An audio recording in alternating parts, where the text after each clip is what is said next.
Shri Ganesh cobra. माननीय सभापति महोदय, मुझे 2024-25 बजट पर बोलने का मौका दिया, उसके लिए आपका बहुत बहुत धन्यवाद। मैं सभापति महोदय, बजट जो पेश किया है इसमें आदिवासी, युवा, गरीब, पिछड़ा, इस वर्ग के लिए बिल्कुल शून्य के बराबर ये बजट पेश किया है। इस बजट से काफ़ी निराशाजनक है।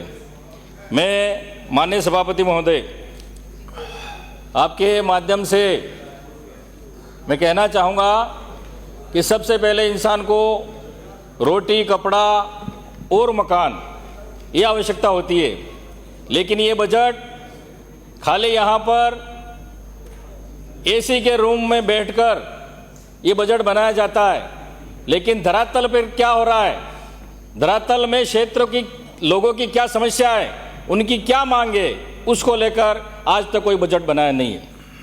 आज हमारे मंत्री जी आ रहे, जनजाति मंत्री, तो झाड़ोल कोटड़ा में ऐसी क्या स्थिति पैदा हुई जो एक मां अपने कलेजे के टुकड़ों को दलाल के माध्यम से बेचने का आ गया। वो क्या स्थिति पैदा होगी ऐसी, क्योंकि वहां पर मंत्री जी के बिल्कुल 5 किलोमीटर के एरिया की बात कर रहा हूं मैं, इनके विधानसभा क्षेत्र की बात कर रहा हूं। 7,000 रुपए में बच्चे का सौदा हो रहा है, 40,000 में बच्चे का सौदा हो रहा है। कोई भी मां अपने बच्चों को बेचती नहीं है, लेकिन मां मजबूरी में उसके दूसरे बच्चों को पढ़ाने के लिए, उनके खाने के लिए, भरण पोषण के लिए, मजबूरी में उनको खाना नहीं मिल रहा है 2 टाइम, इसलिए उन बच्चों का दलाल के माध्यम से सौदा हो रहा है। इसकी जांच होनी चाहिए। मंत्री जी के खुद एरिया में बच्चे बेचे जा रहे हैं, तो मंत्री जी क्या कर रहे हैं? मैं सभापति, मंत्री जी आपने, सभापति महोदय, आज भी आदिवासी, उसको पढ़ो, आज भी आदिवासियों को उनका हक अधिकार नहीं मिला है। आज भी आदिवासियों को उनका हक अधिकार नहीं मिला है, खाली कागजों में उनको हक अधिकार मिला है। आज भी वास्तविक धरातल में जो मिलना चाहिए उस आदिवासियों को आज तक नहीं मिला है।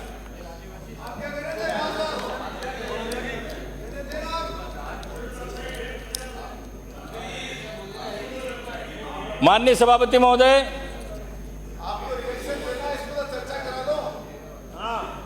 मैं आपके माध्यम से,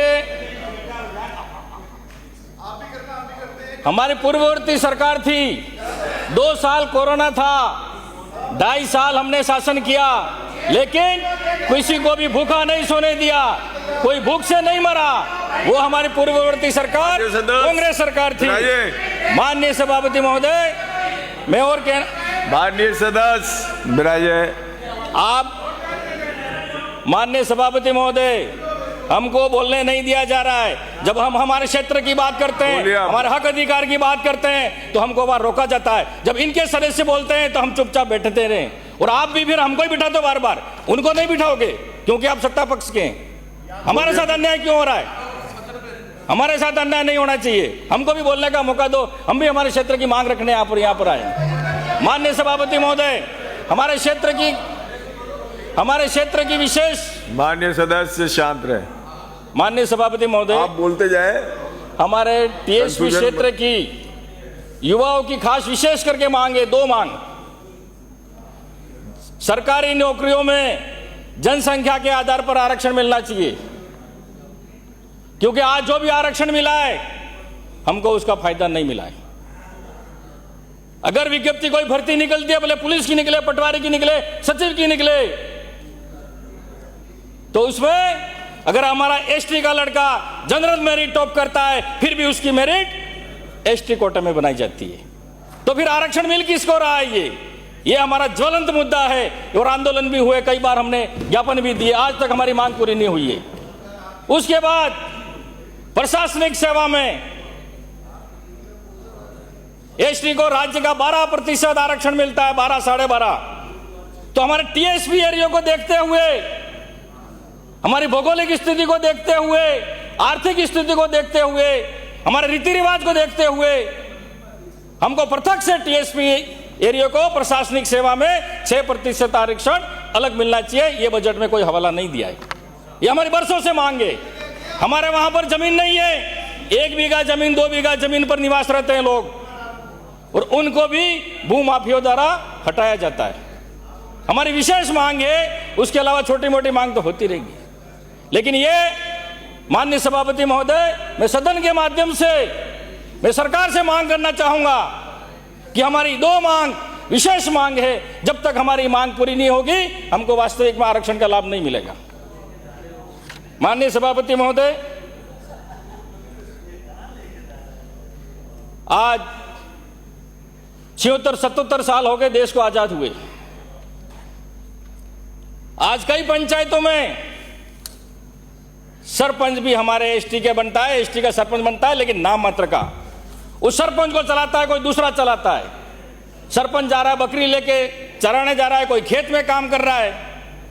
तो ये कब तक चलता रहेगा?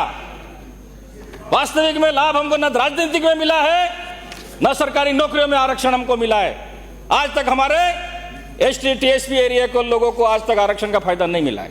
मैं चाहता हूं कि ये जल्द से जल्द हमारी मांग पूरी की जाए।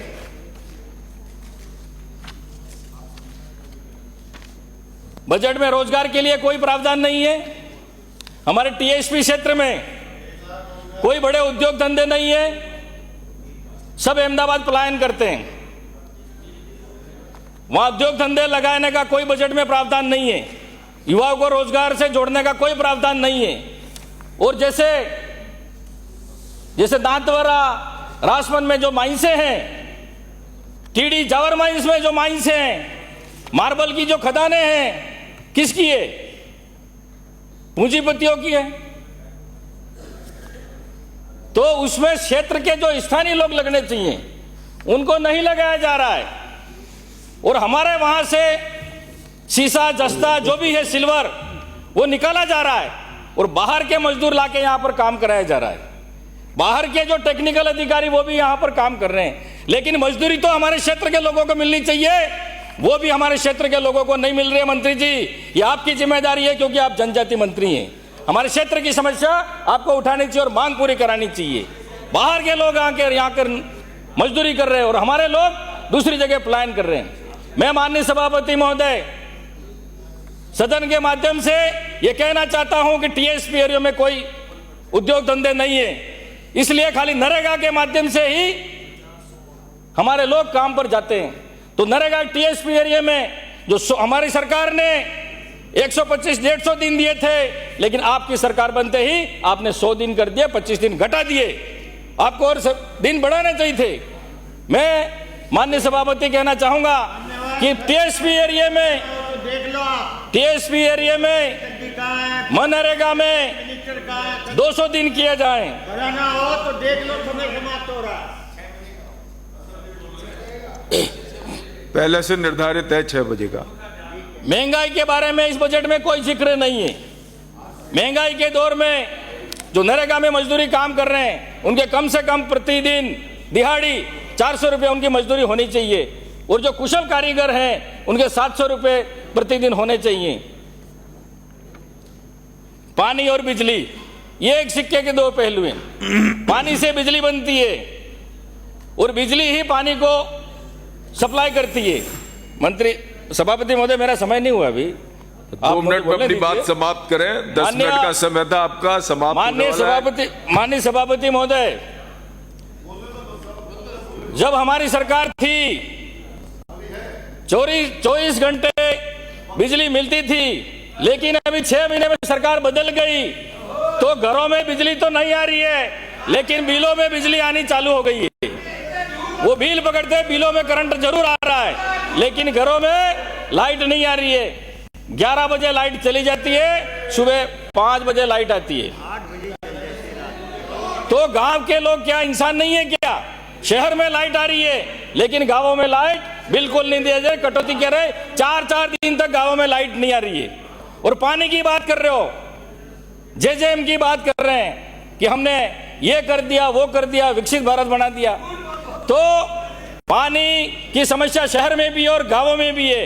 अगर कोई जनप्रतिनिधि अगर जनता की मांग उठाता है पानी बिजली को लेकर, तो आपके सरकार के माध्यम से हमारे ऊपर मुकदमा झूठा कराया जाता है, हमारे नेताओं को झूठे मुकदमे कराए जाते हैं। लेकिन आप सरकार पानी, बिजली, शिक्षा और ये जनता को नहीं दे सकते हैं, अपनी कमियां छुपाना चाहते हैं, इसलिए नेताओं को उन पे झूठे मुकदमा कराना चाहते हैं। लेकिन हम इन मुकदमों से डरने वाले नहीं। शिक्षा के बारे में मैं कहना चाहूंगा, माननीय सभापति महोदय, पूरे राजस्थान की बात है, सभी स्कूलें जर्जर अवस्था में हैं, कहीं कमरों की व्यवस्था नहीं है, पानी टपक रहा है और बच्चे चतुर्थ श्रेणी कर्मचारी नहीं होने की वजह से कई स्कूलों में बच्चे झाड़ू लगा रहे हैं, पानी भर रहे हैं। तो मैं सरकार से कहना चाहूंगा कि वहां चतुर्थ श्रेणी कर्मचारी लगाएं, बच्चों का समय खराब नहीं करें। और केसाराम चौधरी जल्द जर्जर अवस्था है उनको विराजे आप। माननीय सभापति, अरे 15 लाख कहां गए आपके? 15 लाख मोदी जी ने गारंटी दी थी, 15 लाख खाते में डालूंगा, दिए क्या? 15 लाख आए क्या आपके खाते में? किस किस के आए 15 लाख? आ जाएंगे। माननीय सदस्य महोदय, केसाराम जी आप बोलिए। मैं बोल रहा हूँ। माननीय सभापति महोदय, माननीय सदस्य आप कल सदस्य राजस्थान के इस विधानसभा के पवित्र सदन में